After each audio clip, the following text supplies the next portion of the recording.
po mga kasaka, mga kabukid. Dito po nga ako ngayon sa bukid.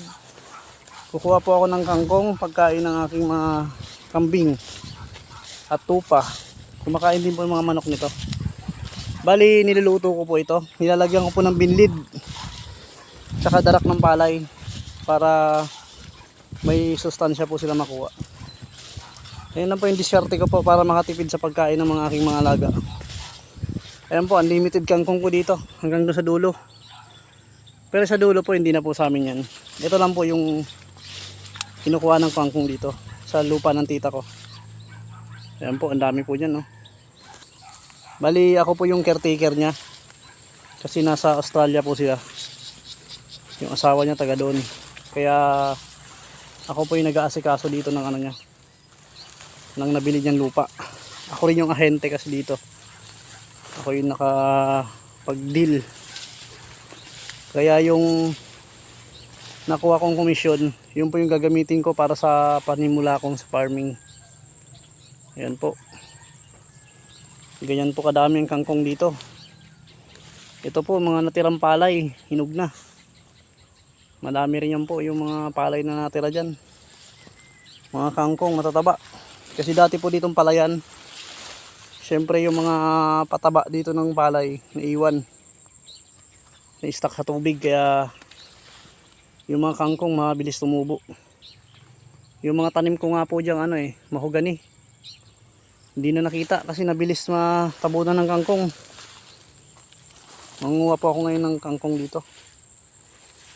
Mga next year po siguro, kapag pinagkaloob na, makapagawa na ng kubo dito, makakalipat na po ako dito. Dito ko na po ako magpapatuloy ng pagpa-farming ko po. Dati po akong security guard sa Manila. Nagtrabaho po ako sa Armored Escort. Kaso po, iba talaga pag malaya ka na sa ganito, sa mga farming. Kasi pag namamasukan ka, hindi mo sarili oras mo. Hindi mo hawak yung oras mo. Hindi ka gaya sa bukid.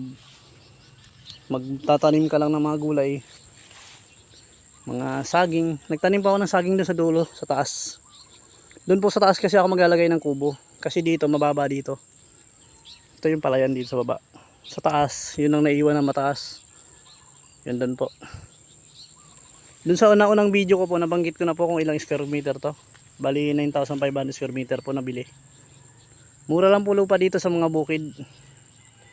Yung mga hindi pa naabutan ng mga kalsada. Ayan po.